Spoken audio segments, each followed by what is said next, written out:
Mike's ready to go on the Fan, New York Sports Radio.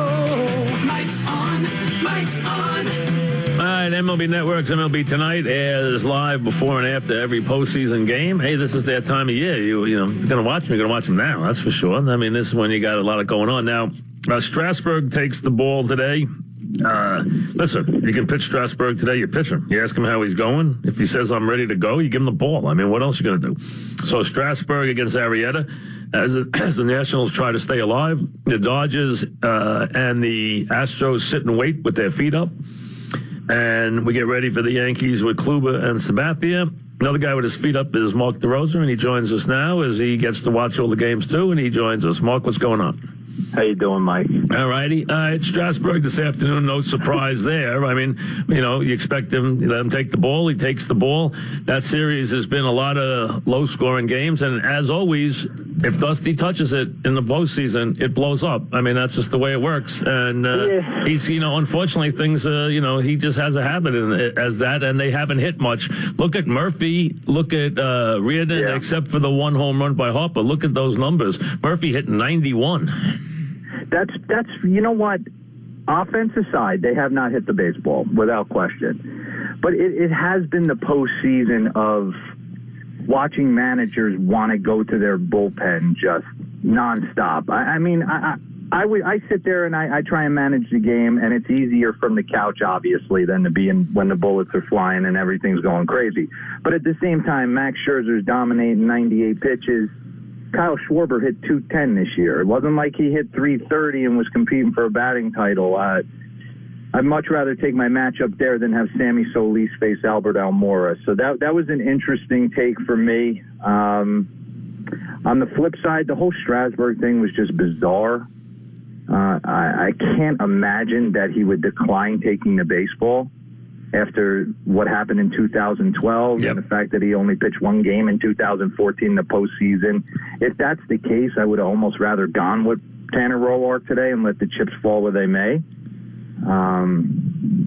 It's just been so interesting. CeCe getting the start tonight instead of Sonny Gray. I don't know your feelings on that. I think that's kind of a little bizarre. Well, you know what? They're not going far with these guys, and I'll tell you honestly, I don't think they trust Sonny Gray. I'm being honest with you. I don't think they do. I don't think the Yankees have a lot of history with CeCe. They think he handles they think he handles the crowd well. And let's be honest, they're going to be in the bullpen as soon as they have to be in any of these games. You know that. So, I think, and that's it. And, the thing today is if Kluber's dealing, and tell me this as a hitter.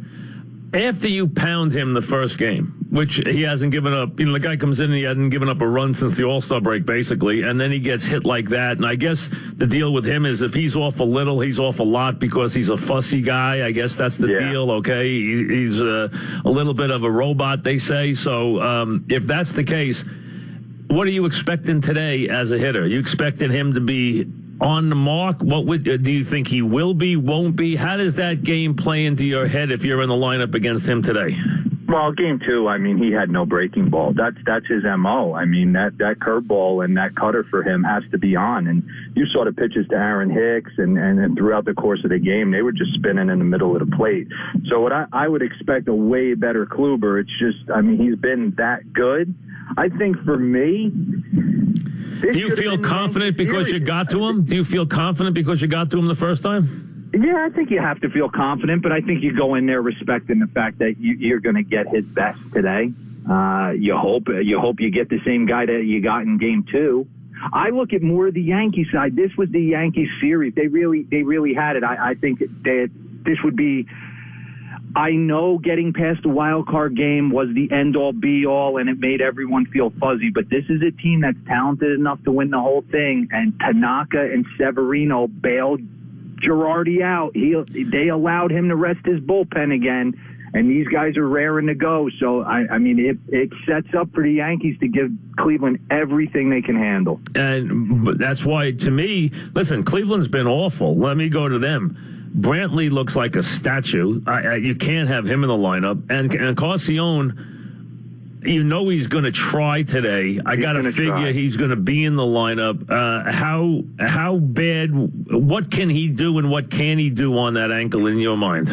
I think CeCe's actually a good matchup for him. If he's going to test it against anybody, it's going to be against a left-handed pitcher like CeCe, who's going to not try and overpower him, try and throw that slider down and in, something he could pull. Maybe that changeup fades out over the plate and he runs into something. It's a bad matchup for Michael Brantley.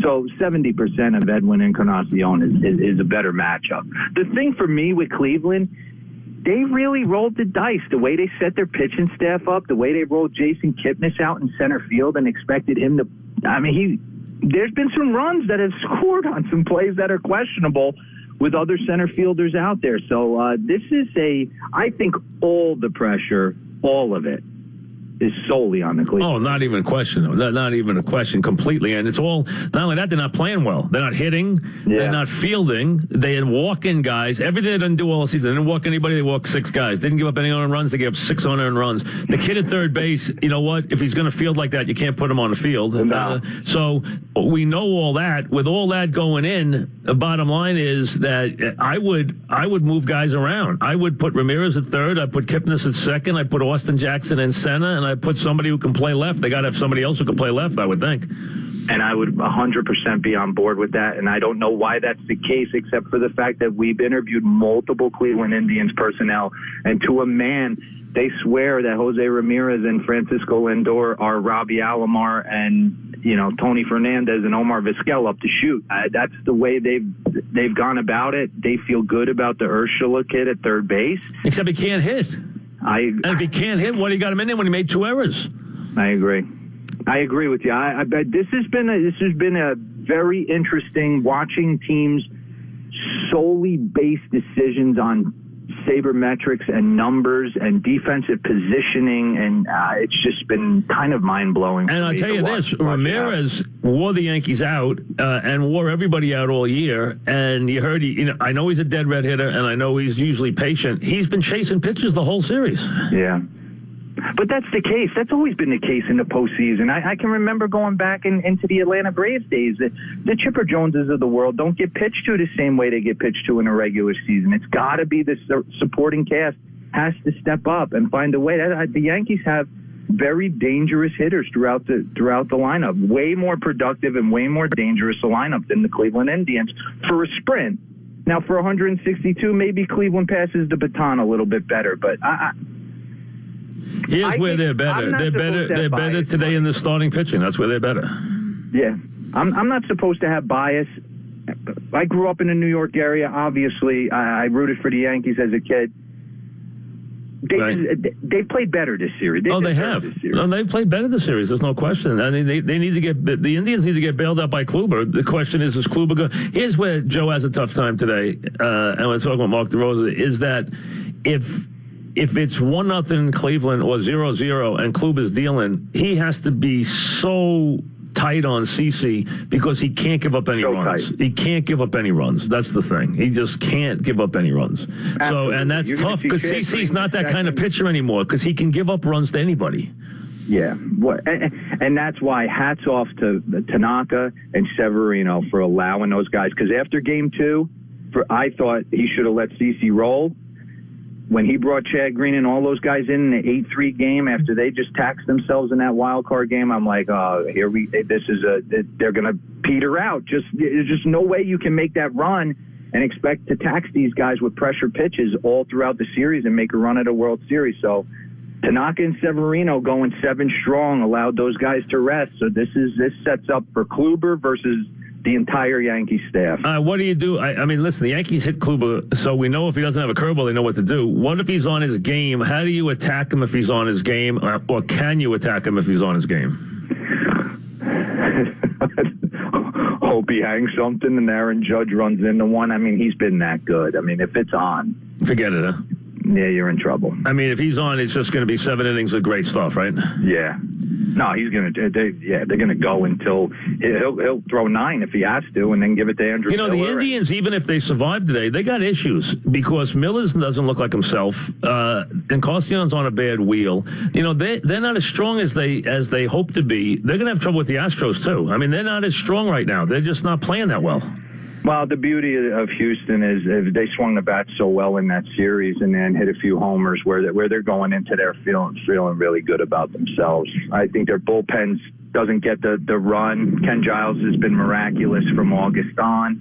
I know he doesn't look necessarily the part of a Cody Allen or a Aroldis Chapman, but he's gotten the job done. And guys like Springer and Bregman, and yeah, they're going to be a tough out. In your mind, did the Dodgers get their mojo back by sweeping Arizona, or was that too easy? No, I think they got their mojo back. I think they're the best team in the National League. I just have felt that way from day one. Who's a tougher matchup for them, the Cubs or the Nationals, in your mind? Well, I think after watching this series, whatever happens, whether the Washington Nationals find a way to win 2 ball games, I think the Cubs are a tougher matchup just because of the uniform rolling out there and what they've represented the last year and a half. I really do. Washington it's right that same MO where they don't swing the bats and it's on Straz today. I am blown away. I'm so glad he's taking the ball, even though I feel like somewhere along the lines, maybe we don't know the full story, but I almost feel like he was bullied into taking the ball today. Well, he took it. I mean, he didn't take it to now, too. He didn't take it last night. He took it now. I mean, they just announced it just now, so maybe they were debating, you know? It doesn't even make sense that he wouldn't just give me the ball. Like, it doesn't even make sense. Like, if Boston would have won that game, I feel like you would have saw David Price potentially start.